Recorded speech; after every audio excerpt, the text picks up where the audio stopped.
Good afternoon. Well, we do have a update now as we get to the not many months left to take advantage of 12B. And before, however, we get into today's webinar where we're going to unpack another innovative approach from our partners at Futureneers.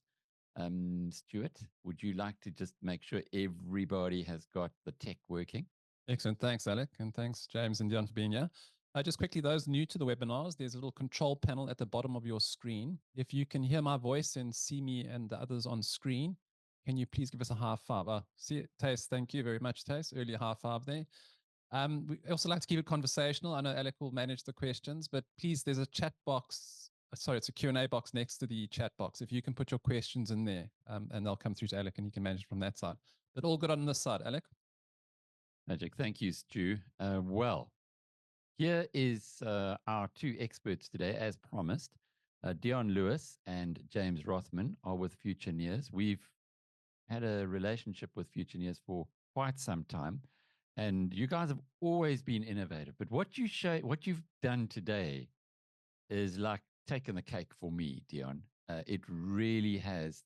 Using wheeling, and you can explain all of that in a moment, but just from a business point of view, we first heard about wheeling from Jan Oberholzer, who was at the time he was COO, and he was working together with some people in the private sector to get wheeling to work, to actually get through the treacle of Eskom. They managed to do that, and now it's become something that investors in 12B, and I'd love us to start there, are going to be able to take advantage of as well. But let's just go back to 12B. And I also wrote this to the premium subscribers of Biz News that I had dinner with a new friend who said to me, look, he's not interested in this 12B stuff because it's too good to be true. It can't be right. And he saved a lot of money by not going into kubus and Ponzi schemes and pyramid schemes, etc., where it looked too good to be true, and some of his neighbors got caught. 12B has got a similar impression amongst some people, and I listened to him, and it wasn't much I could actually explain to him, except to say that this is something that the government is giving us, and they're giving it to us for a very good reason. But you must have these questions all the time, and particularly when you gear up the investment. And how do you answer that? Yeah, thank you very much, Alec, for the opportunity to be with you guys today and your community. And absolutely correct. I mean, we get it all the time. And when we build these products, we always cognizant of the fact that, we should be guarding against that it looks too good to be true. But let's just talk about the difference between RR and a return in a project. Now, I think that's the first place where investors might get confused a little bit, because if you think about an RR calculation, the timing what is of IRR? Cash, Now, slow down. What's IRR? If you're parting me with my money, I need to know what all of these anagrams mean. that means internal rate of return.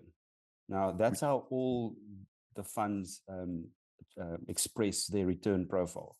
Now, if you understand IRR, it's the function of one of the key elements in driving that number is the timing of the returns of your cash. So if you consider the fact that in these investments, these tax structured investments, a big portion, in our case, all of your capital is returned by SARS in year one, it pushes up the RR number, the percentage return number.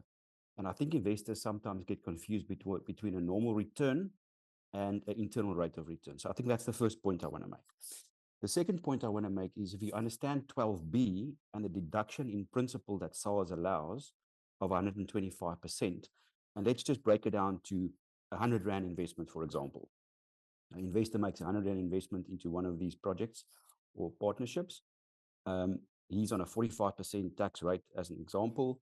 It means that he will qualify for 100 Rand times 125%, which is the deduction, times 45%, which then equates to a 56 Rand return from SARS. All right, let's slow down there, Dion, if you don't mind. So you are on your tax return for the 100 Rand investment on your tax return, you put in a deduction of 125 Rand because there's a special benefit to this. Government wants you to invest in these projects, which are to solve our electricity crisis.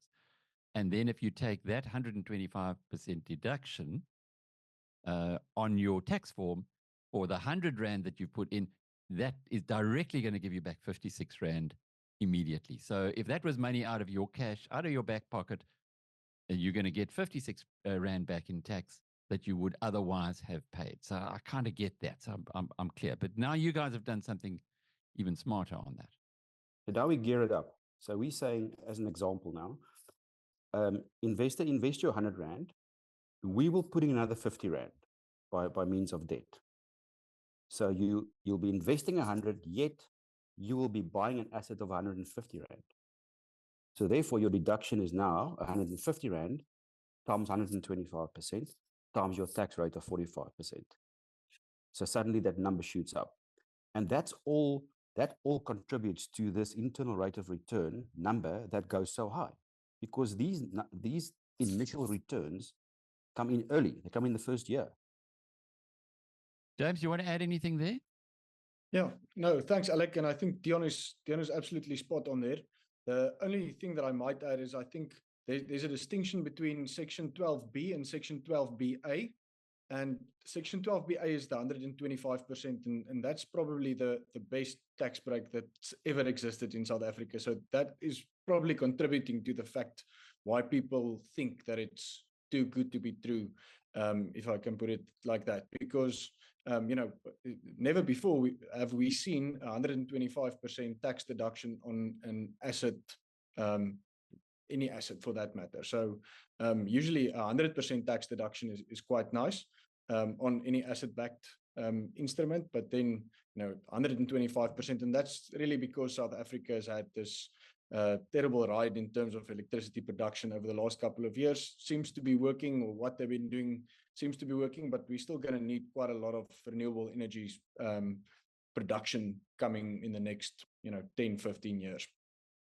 So let's again, just to really explain it in words that we can all understand. South Africa was in trouble. We know that if we don't produce electricity, the economy grinds to a halt. And that's exactly what we've been through in the last few years. Eskom couldn't see the way out. The government, which is a socialist government in many respects, was almost forced into a corner to say, damn it, we've got to do something to generate electricity. We've got to find a way to get more electricity in the system. And so unusually for them, they brought in a tax deduction. That's why it's kind of it's a one-off, and it's not likely to be repeated in the near future.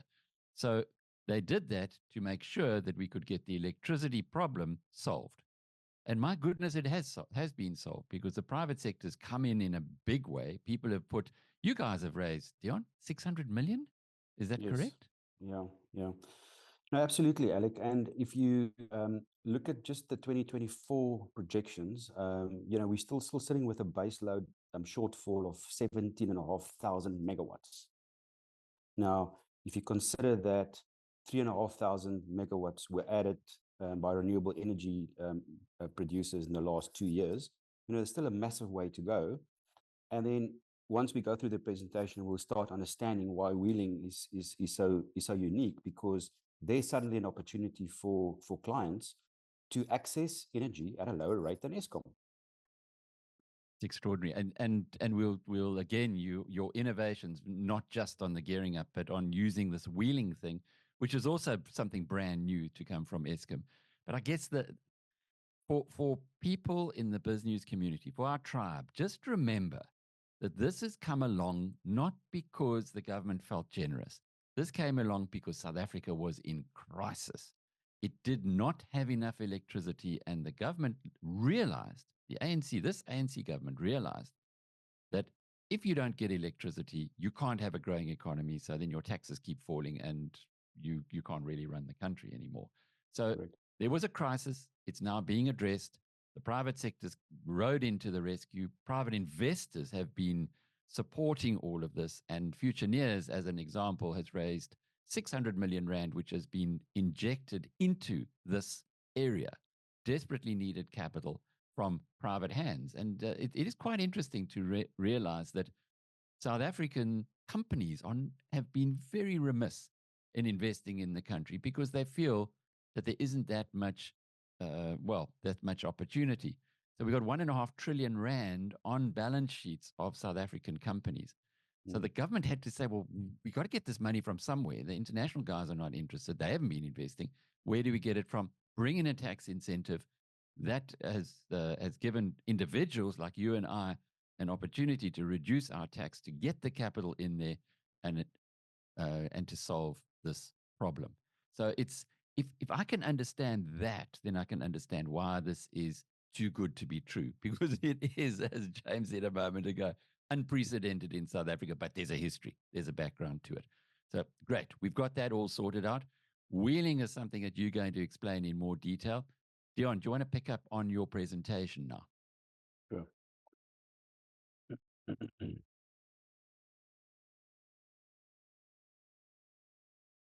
Can everybody see my screen? Yeah, perfect. Thank you, Alec. Yes, so our 2025 Section 12B Wheeling Partnership, just pointing out that the closing date for this particular raise is the 25th of July this year, so just keep that in mind. So these photos that you see here are actual photos of the first phase of this plant that we constructed before the end of February 2024. So some of the guys on the webinar today will probably have seen some of the material. Many of them would have invested in the previous phase, but these are actual photographs. And essentially what we're doing now is we're constructing phase 2 of this particular plant, with the fundamental difference that, if you remember back to February, the first 4.2 megawatt, which is the pictures that you see here, were constructed for a specific off-taker, which was nickel gold processing plant. But phase 2, what we're doing here now, is earmarked specifically for wheeling, meaning that we are able to sell our energy to multiple clients on the Eskom infrastructure. So maybe just in terms of background, there's a massive shift in the SA energy landscape. Virtual PPAs, which stands for power purchase agreements, underpinned by wheeling, is absolutely changing the market completely. Everybody knows that if Eskom is busy unbundling into generation, transmission, and distribution, and that plays right into the hands of independent power producers. Now, if you think of traditional models that most of us are familiar about. Sorry, just 1 second. My screen is flickering. I can't see. There we go. If you think about traditional models where energy is generated by independent power producer and sold to a one off-taker, that's referred to as a PPA, a single PPA. So it's a one-to-one relationship. What we're doing here through wheeling is we've got the ability to have a one-to-many sales relationship, which is referred to as a virtual power purchase agreement, using the Eskom infrastructure or transmission grid to get the energy to the clients that we sell to. It also opens up the market for traditional or energy traders. Suddenly, there's energy traders. There's a new sector that's opening in the energy market where energy traders acquire bulk energy from independent power producers like us, and they on-sell that to multiple clients that they've signed agreements with. So what you see happening in the industry is commercial and industrial clients. The future of their energy provision will be self-generation through rooftop solar, in combination with these virtual PPAs, where they've got the ability to buy discounted energy at shorter PPA terms than necessarily 15, 20 to 25 years. Jan, just to jump in here quickly so that it's absolutely clear in my mind. In the past, when you put together these projects, you had to find, as you explained with Nico, a partner on the other end. And there was always a risk at some point that partner, however small it would be, would not be around. Whereas this time you're selling into, it's almost like a an infinite grid, an infinite demand area, which, if I hear it correctly, is that you are going to be 100% sold due to the whole wheeling process. Is there any risk to that, or am I assuming something that isn't true? Alec, you are right. And I think the next slide sort of explains it. And I mean, there's always risk, and we'll get to the risks in more detail later on in the presentation. But just understanding this wheeling concept. And this actually comes right out of the Eskom wheeling white paper, which I've asked Stuart to put a link up into the chat so investors can access that white paper, that Eskom white paper that explains this in more detail. But essentially what it does is it gives us, as a solar producer or a solar energy producer, in this case in the Northwest Province, or for that matter, a wind energy generation plant, the ability to go and sign a power purchase agreement with any client that's currently connected to the Eskom infrastructure. Now, that's an important distinction because at this point in time, it doesn't work in all municipalities. So if a client is linked or buys his energy through a municipality, wheeling does not work yet in all municipalities. It works in the city of Cape Town, no surprise. It works in Port Elizabeth, interestingly enough, and it works in the Ekurhuleni district municipality. But what we are doing here is we are targeting time of use, medium voltage clients that's directly linked to the Eskom grid. And there's many, many, many of them. All your big users, most of your big users are linked to Eskom like that. So we sign a power purchase agreement directly with the client.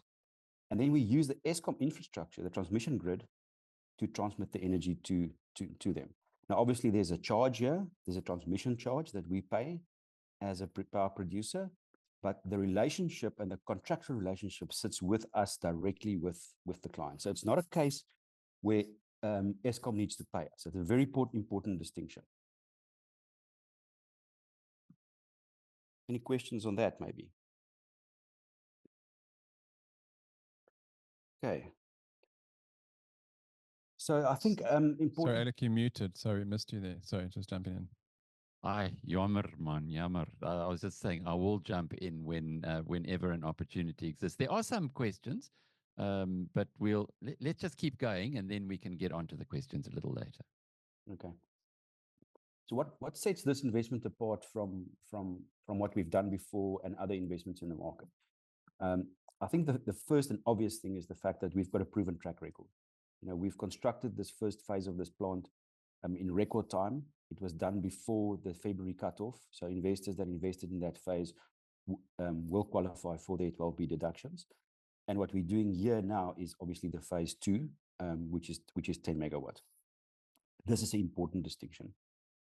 Strategically located on the Eskom infrastructure. Now, many people are talking about wheeling, but if you're not connected to the Eskom grid in the correct area where there's a massive demand, you won't be able to do it. So we are very lucky with where we are connected in the Northwest Province. It's in that mining hub where there's massive demand, and also where the infrastructure that has not necessarily now been used because some of the mines closed down is there. And we've got the ability to expand this plant to 90 megawatts, which is obviously massive. 90 megawatts. Now, this particular 10 megawatt that we're constructing here is, firstly, it's backed by a 25-year PPA, single PPA as a backup within Nyanza Light Metals.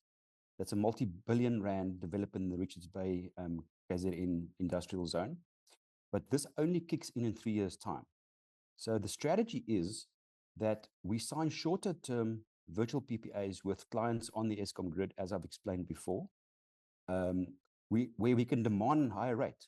Because if you think about it, you know, clients that are signing 20 to 25-year PPAs, you know, those PPAs are at very competitive rates.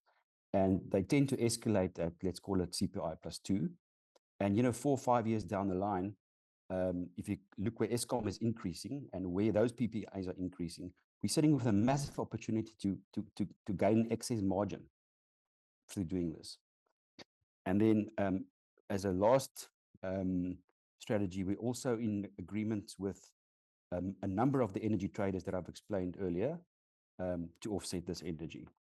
And then from a land perspective, also important, we've got access to the land with commercial lease terms, and all the EIA approvals for this 10 megawatt is in place. So Dion, there is these a question. Sorry. Sure. There was a question from Nathan who wants to know, and by the way, when you put in your questions, just to remind you, I will only use your first name, and that retains your anonymity. Nathan wants to know, is there benefit for individuals who've ceased tax residency in South Africa? Yeah, Alec, I think I'm going to take that one. The short answer is, if you pay tax in South Africa, there's still a benefit for the individual, but it wouldn't make as much sense if you don't have any tax to pay in South Africa. So if he's not a tax resident anymore, but he's probably might still have some assets here in South Africa, and those South African assets are taxed, that would benefit. But if there's no taxes to be paid in South Africa, the benefit is not as big. James, maybe a follow-up there, the obvious one. You said if you have assets in South Africa, let's say that those assets get sold and you've got a CGT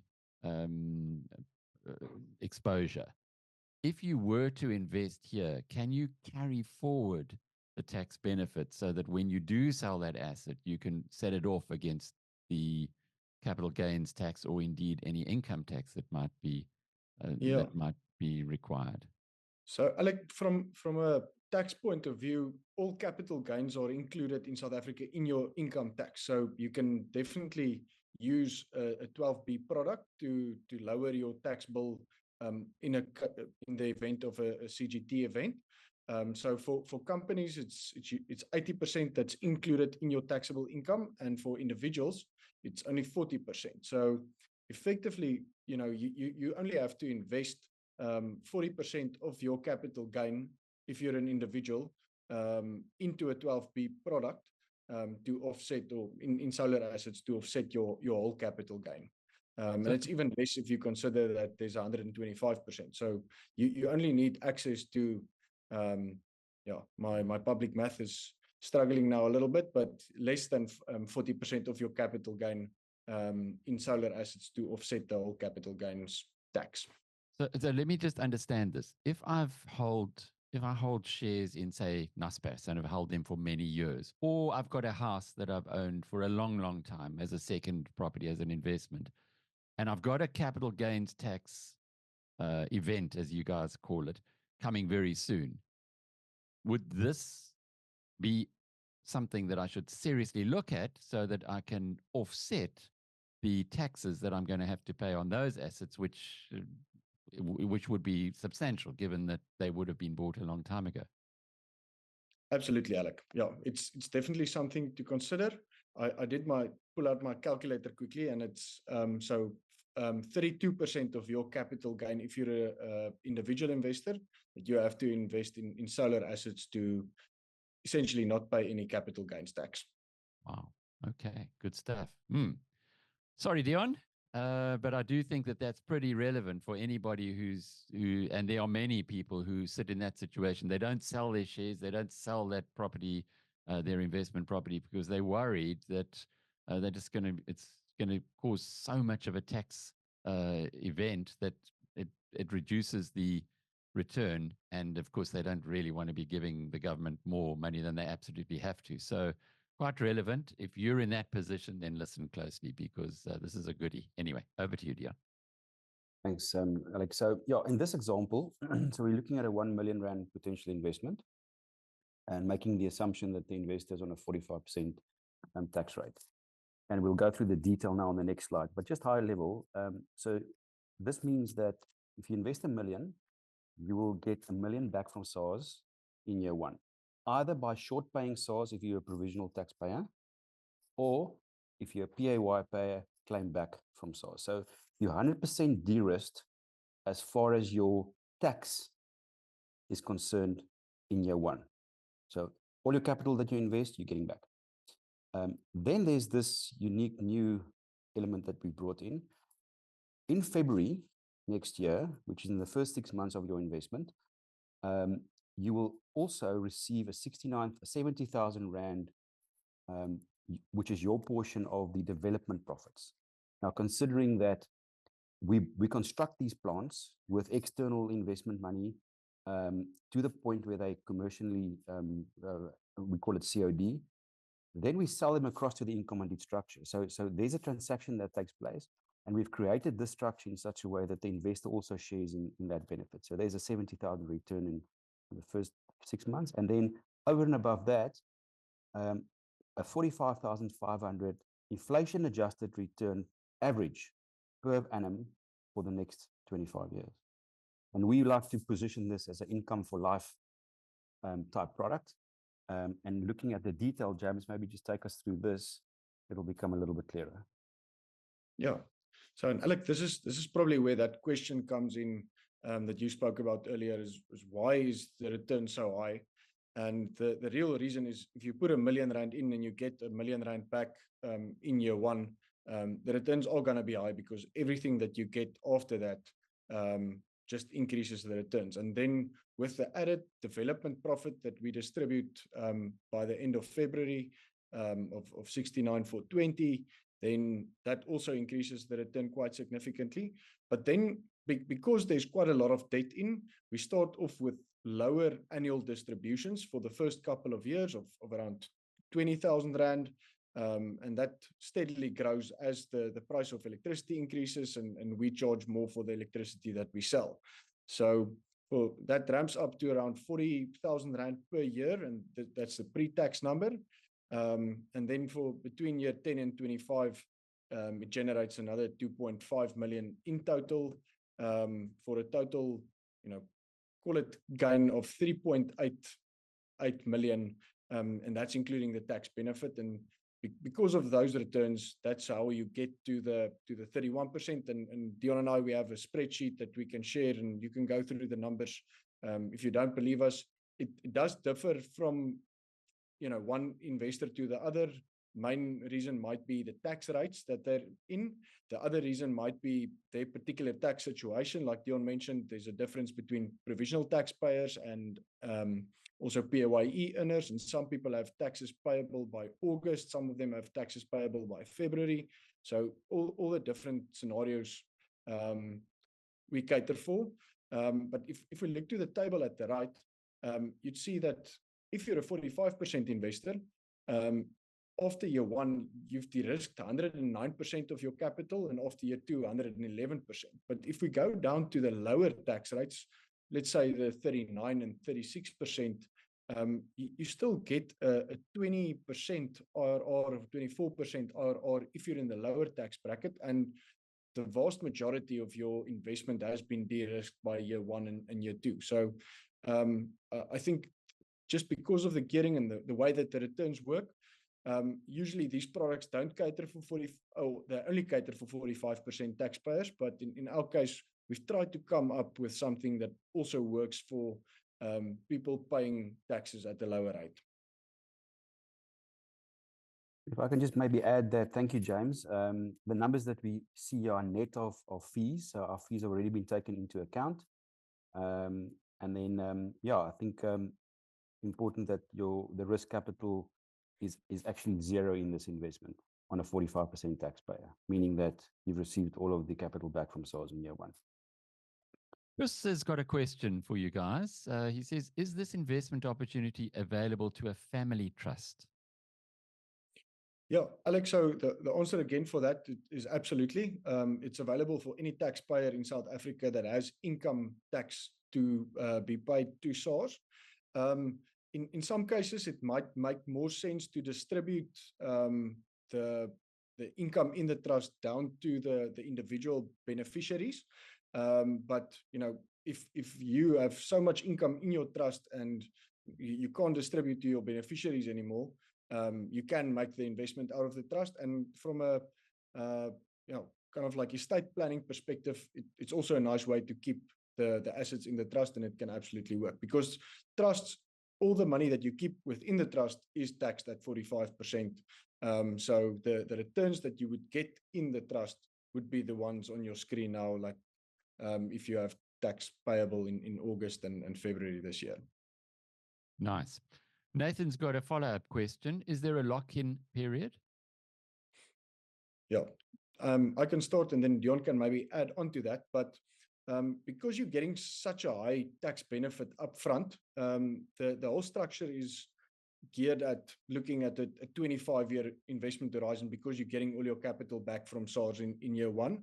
But we also plan to give the investors an option after 7 or 10 years to exit. So there is a lock-in. You can't sell your partnership stake immediately, like next year or something like that. But we do plan to give the investors the option. There's an active market for these assets. There's always people looking for yield and like institutions. So we feel confident that by year 7 to year 10 we would be able to give the investors an exit option. And maybe just to qualify that, typically what it would look like, Alec, we will effectively buy the future returns of that particular investor back from him at a discounted rate, which is market related. Okay, I'm having trouble with my screen. There we go. Alec, then we've, if you go back to that previous slide and you look at the 27% sort of tax range which companies fall into, your IRRs are not that attractive. So we tried to come up with a solution to also incentivize companies to invest into one of these investments. So let's assume a company invests. By the way, the minimum for a company is 2.5 million. We give them the option to, at the back end, also sign a virtual PPA with us. So effectively buying a portion of their energy from the Futureneers energy plant. Now, the caveat, as I said right in the beginning, it has to be a medium voltage client. In other words, a higher use, energy use client. And they have to, what's the second provision, James? Yeah, so medium voltage and time of use tariff. Time of use, correct. So if you combine the savings that the investor would incur acquiring the energy from us, including the investment that he's making, you're then getting to a 26% IRR pre-tax and 20% post-tax for that company. Now, obviously, not all companies will qualify for this, but there are many. And it's a very exciting opportunity and it opened up a new market for us. It sounds to me like if you have got specific areas, it's probably best to talk to you guys because you've now already touched on family trusts as a clearly we know how it works for individuals, but family trusts might be a little different. Yeah, companies might be a little different as well. But knowing that the entry level is 2.5 million rand, if you're an electricity consumer as well, does that, when you talk companies, does that include farmers, for instance? Absolutely. Yeah, Alec, we've done a couple of installations last year for farms. That was on the farm, so not with PPAs. And typically, those installations run up to like 10 million, 15 million quite easily. So it would make sense for a farmer to invest a million or 2.5 million rand in something like this. Especially, there's almost like an arbitrage because of the sun, in the northwest, there's more sunshine than in KZN, for instance. So if you're a farmer in KZN, you can actually get a better energy yield in the northwest by buying electricity through a wheeling plant. So, okay, good. Questions, and they're coming in now. Antonius wants to know: can you invest 500,000 rand? Is that, in other words, 500,000 rand? Is that the if you got that money, can you put it in?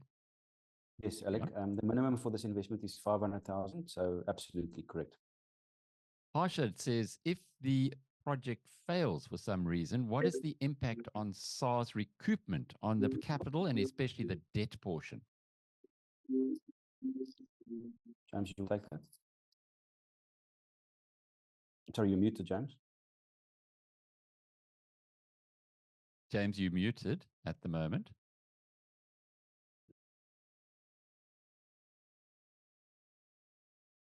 All right. Well, not getting himself unmuted for some reason. I'll look from my side. Sorry, not sure what's going on. Okay. Maybe if I maybe can answer that in the meantime, Alec. please do. Let me take the second section of the question in terms of the debt component, and I think it also speaks to one of the risks in the investment, which is obviously the debt component. So let's just talk through that. So first thing that we do to manage the debt is you'll see that we bring down the debt from 51% to 45% in the first 6 months of the investment. Now, there's a massive balloon payment that we do in the first 6 months, so that's one of the key strategies. Then we reduce the management fees should we not hit the targets. So we as fund managers then have to make sure that we achieve the targets. And then this is important. For a period of 5 years, we keep 6 months worth of debt repayments in cash reserves. Should there be a problem with one of the off-takers not paying. But having said that, if you understand the wheeling principle of being able to sell energy to multiple clients and how easy it is to activate and deactivate a client through this wheeling, Eskom's national wheeling framework, when they don't pay you, you effectively disconnect them and connect another client that you signed a PPA with. It is the ultimate risk mitigating strategy in energy provision. Yeah, and that's why I said to you initially with wheeling, is it like you've got an infinite demand, and in South Africa, you pretty much have, given the scarcity of electricity here and likely to continue for some time to go. Stu, I'm not sure if you'd like to give James a call and see if you can work out how we can unmute him, because clearly he won't be able to participate in the conversation on a muted microphone on his side. We'll just go through questions, Dion. We've had the minimum investment from Dirk, R500,000. Entry level investment is from Natasha for discretionary trusts. Also 500. Also 500. Okay. Nathan's back again. Could a fund manager get involved and offer fractional shares or slices? Isn't that interesting? That's a little bit like the easy equities, buying individual shares for an amount. Is that possible? That is interesting. I suggest you get in touch with us so that we can discuss it. I don't exactly understand how he wants to structure that, but let's look at it. Yes. No, it makes sense. I mean, if a guy hasn't got R500,000, you've only got 100,000 Rand. Well, why can't 5 people get together and to buy one chunk of R500,000 kind of thing? I suppose that's where he's going with it. Yeah, suggest he speaks to us. So but you're saying that you'd be interested to consider that. Absolutely, yeah. Okay. And Hannes says, please show the breakdown of year 10 to 25. In other words, the 2.551 million. Can't see how you get to that, he says. It sounds a bit high. James, I think if you can maybe just, I'll unshare, and then if you can share those numbers. But before we do that, Ali, can we just finish this risk slide? With and pleasure. Then we ask James to. The other risk is, of course, Eskom. Which is an important one to take cognizance of. We're using the Eskom infrastructure to wheel energy. Now, I view Eskom as not necessarily an institutional risk, but more systemic risk. If you consider, government level interference there. But if Eskom fails, we've got far bigger problems in this country. So we can't unfortunately control that or manage that, but that's one risk that one has to be aware of. We've spoken about the debt. And then linking onto that, I think also speaking to the question that was asked earlier about the credit risk of off-takers, a fundamentally different risk profile now suddenly that you have the ability to sell to multiple clients, and we can switch them on and off as we want with this one-to-many relationship. James, I'm going to stop sharing here for a moment. If you can bring those numbers up for us. I think James is... Dion, sorry, we've got a problem with James. He's frozen his side. His Zoom application is actually frozen. Ask him to reboot, maybe, Stu. He can't reboot, but I'll be on it. Sorry, guys. Okay. Okay. Right. So, unfortunately, that's not possible. Good old Zoom. Zoom's worked so well for us for a period of time. And now, suddenly, we have some issue. But I'm sure it'll be sorted out in a moment. Before we go into this slide, Dion, a couple of questions. Antonia says, so if I invest R500,000, 5 years later I pass away, what takes place then? So this can be inherited by your spouse without attracting any recoupment. So that will be the first and obvious thing that we suggest that's been done. But if you think about it, if it passes on to, or it gets sold, it's a deemed sale. So then there'll be a recoupment. But we can sit with you and show you what those numbers look like. But it still makes sense. The important thing, Antonius, is just don't go. Just stay on the earth. And then Harshad's question is, as a follow-up, if the plant has a failure and cannot produce electricity, what is the SARS recoupment of debt? No, there's no SARS recoupment. So the investor got the, so it's up to the fund managers to get the plant working. Obviously, from a debt perspective, there's a debt governance, and the first thing will obviously be for the plant to get liquidated. But I think getting back to the debt question earlier, and this is maybe a good time to discuss it. If we go back to the example where you invest 100 Rand, and let's say, for example, we get 50 Rands worth of debt, you're sitting with 150 Rand asset on your balance sheet. If this plant fails in year 10, for example, for whatever reason, the debt would have been repaid by the tune of half, more or less. So effectively, the exposure will be 25 Rand for the investor, and keeping in mind that the asset then has to be sold and liquidated. So there is a risk, but we see it as a low risk. Bruce wants to know what assumptions are made with respect to demand and selling tariffs and rates and the escalation stroke reductions over the 20-year investment term. Yeah, no, it's a good question. And again, speaking back to, longer term PPAs. So the moment you start entering into 20-year plus PPAs or 15-year plus PPAs, your rate is under pressure. But with what we're doing here with shorter term PPAs, we are able to, to go as high as R1.30, R1.40, for example, per kilowatt hour. If you think about long-term PPAs, you're talking in the region of 90 cents to R1 per kilowatt hour. So that's more or less the numbers that one could look at. Chris is back with another question. Partnerships are inherently risky. Is it correct that this is a limited liability partnership where you can only be liable for your initial investment and no more? James, you want to take that one? There we go. I'm back, Gent. I caught the last end of that question. Apologies for my technical difficulties. So in terms of Section 24H of the Income Tax Act, and that's the section that deals with partnerships, for investors to get the full tax benefit, they have to be at risk for the whole amount. So it is a limited partnership, so your risks are limited. But in a case where there's debt, like this particular partnership, you are liable for the whole portion of debt. So effectively, from a SARS perspective, what will be on your balance sheet is the whole asset and the whole liability. But the chances of actually anything happen with you, and we'll have to go back to the investors and ask them for money, is very, very slim because of the debt gearing ratio that we have in this project. If you think there's probably a 1.8 million Rand asset for every million Rand investment. So there's only 800,000 Rand in debt per million Rand investment, but there's a 1.8 million Rand asset. So we'll have to sell that plant, and only if we can't sell that plant for at least 800,000 Rand, that's when we'll have to come to investors. But I think that scenario is very, very remote. There's an anonymous attendee who wants to stay that way, who says, what is the battery life of the solar batteries used at the plant? Yeah, so this is a grid-tied plant. There's no batteries, but important on particularly this site, there's no load shedding in this area. So we're not at risk that the plant won't be able to sell energy because there's no load shedding.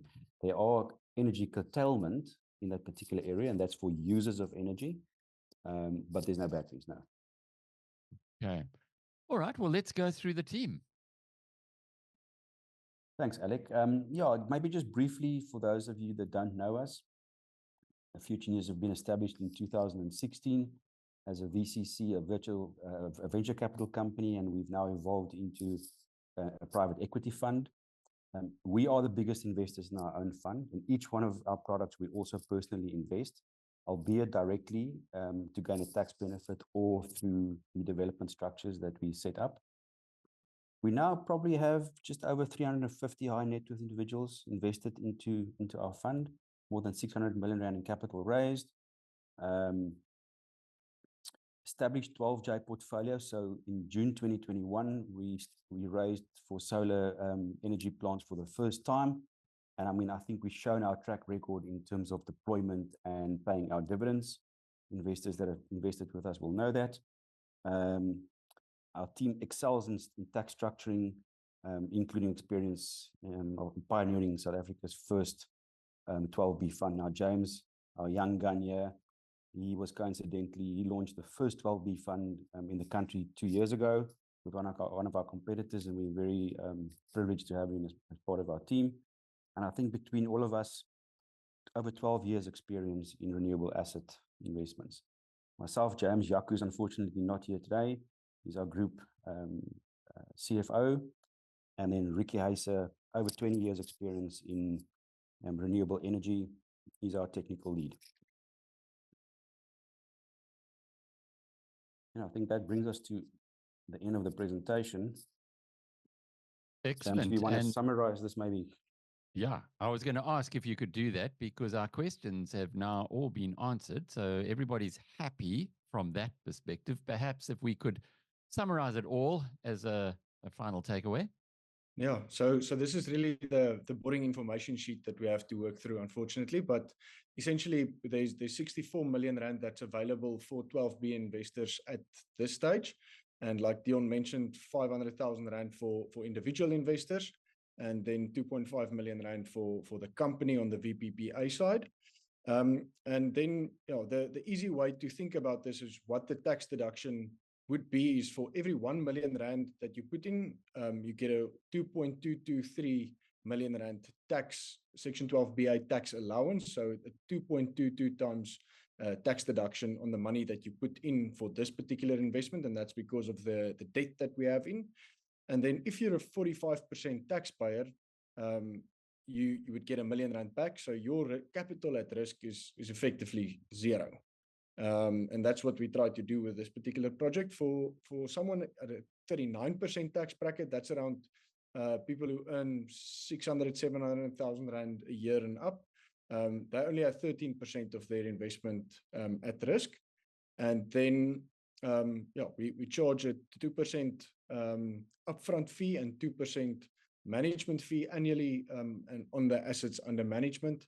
And we also have performance fees of 20% to management only from year 10 onwards, should these high returns be met.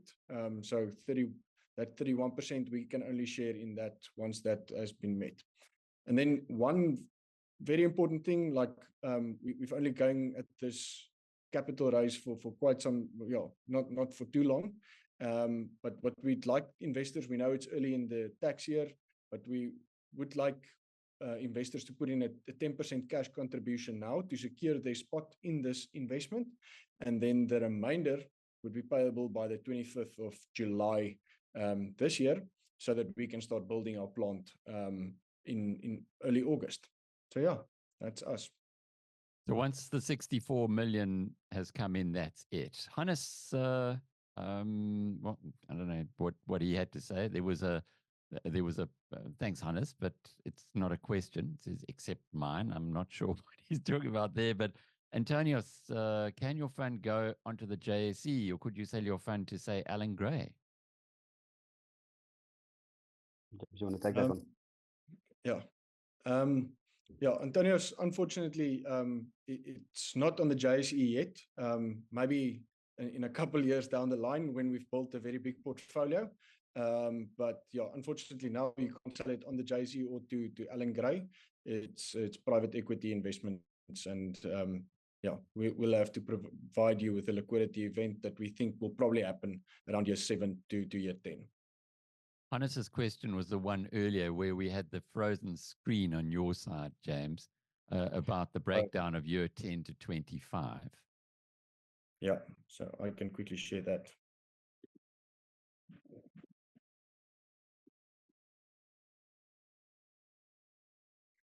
Okay, so we have an Excel spreadsheet over here, and this is also on a R1 million investment, and we can share this calculator with anyone of the investors. So you can just reach out to us via email on a 45% tax bracket, and we split the tax saving between August this year and February next year to say, okay, half of your taxes will be paid now and half of the taxes will be paid in February. So essentially what we get down here from year 10, so that would be around 2035. So we start off with around 52,000 Rand. So remember in year one, the first year return would be around 20,000 Rand. And then it grows up to 50,000 Rand from year 10 onwards. And then it really just gets like nice big numbers on R1 million investment that you've gotten back in year one. You get like 150,000 and it goes up to like 270,000. And the one thing that, it's thinking very far ahead into the future, but these solar plants, especially with wheeling, they continue to operate. The oldest solar plant in the world that was built in the 1960s still operates today, 50 years later. So they can actually still be income after that, and that's why Dion said income for life. But we haven't modeled further than 25 years. And then, yeah. I can maybe just add on to that, James. So, Alec, the way that we position this to investors, and I think many of them have taken to this, that if you continue doing this for 5 years, you take your tax, you invest it into one of these products, year after year after year, considering that it will obviously get a little bit less in terms of the tax advantage next year, you will be able to build up a steady annuity-based income stream for yourself, considering that most of it has been shielded by SARS. That's the way that one should look at it. Yeah, absolutely. And I'm sure it's a little bit like very basic suggestion of rich dad, poor dad. Remember Kiyosaki, who said, make your investment and live off the returns, live off the yields. And I was thinking about that as a possibility for some people, particularly if they have got big assets that they haven't been able to sell and get it, maybe not getting a decent or a big return from it. And here is your opportunity. So I like the fact that you can write this back against capital gains. Lots of ways. Just got to apply your mind and make sure that you take advantage of these opportunities that come along. Gents, before we go, what are the chances of this being extended beyond February? Yeah, Alec, we hope that it will, but at this stage, there's no indication. James, I don't know what's your view. Yeah, Alec, obviously we'll still have Section 12B after February 2025. So it will go down to a 100% tax deduction on solar plants of less than 1 megawatt, but then you'll get a 50-30-20 tax deduction on solar plants that's bigger than 1 megawatt. My hope, maybe it's a hope, but is that they actually increase that 1 megawatt limit so that we still get 100% tax deduction on solar assets that's bigger than 1 megawatt. Because we still have like green and 2020-30 targets, zero carbon targets that we still have to hit. And, we are dependent on the coal generators still. But, eventually they'll have to phase out in the next 30 years or so. So there's going to be a constant need for renewable energies, and I think government realizes that, and they'll probably help us to get to that goal in some way or another. But the big story there in what you've said is that the extra 25%, in other words, the 125% that you get now, that might not be around after February next year. That was a kicker that makes these returns so appealing. Absolutely. I don't see, I think just the amount of load shedding that we currently get, which is none. If there was continued load shedding, we'd probably get an extension, but I think they've sorted out that major urgent problem, at least. And helped by the private sector, because if you took away the the 6 gigawatts that the private sector has been putting into the system, well, we'd have 6 stages of load shedding, wouldn't we? So it just shows the way that the private sector can really be brought in as a very positive force in an economy, and South Africa's finally seemingly learning that. Dion, last word from your side? Yes, Alec. Stuart has put up a few links in the comment section there. The last one is an inquiry link. So if investors that want to talk to us, just click on that link. We will contact you as soon as practically possible, sit with you, take you through all the details. We'll run the numbers. We'll look at each investor's unique scenario. And then there's also, as I mentioned, that wheeling white paper of Eskom. There's a link to that. And then also a video of that phase 1 of this plant, the 4.2 megawatt that we built in February. There's a nice flyover drone video of that for investors to go and look at. I thought you were going to talk about your video with Ava. It's an AI produced video. She's a hottie, that's for sure. Did you just tell us how you did that? I suppose the American accent kind of gives it away, but wow, what a wonderful use of technology. No, it's remarkable actually. It's so easy to use. You write your script, you choose your voice, and once you're happy with how the voice reads the script, then you send it in, and they send you back this AI avatar, and they've lip synced that avatar to the text. It's just unbelievable how well it works, and we've used it in the previous capital raise in February. And I was saying to Yaku, the improvement in the technology since then, in such a short space of time, is absolutely amazing. I mean, if you don't know that it's an AI, you wouldn't even see it. Yeah, you wouldn't believe it. And she introduces herself as Ava, and she has perfect diction, gets all the South African words right. Quite extraordinary. Well done, guys. Thanks for opening our eyes as well to this wonderful opportunity that does exist. We know it's good. Some people think it's too good to be true. We can now see why it isn't too good to be true, because it's a massive need that the country had when the legislation was brought through. I'm delighted to hear from you, James, that you feel that in some form, we will continue to have a tax incentive to sort out the electricity issue that South Africa has, which isn't going away. Demand for electricity continues to rise as it would in any modern economy. And as this economy grows, please God, after the election and the changes that we are hoping to see here with a coalition government, that demand for electricity isn't going to go away either. But thanks for shining a light on this opportunity for people, ordinary South Africans, to use their tax money and help to solve one of our biggest problems that we have.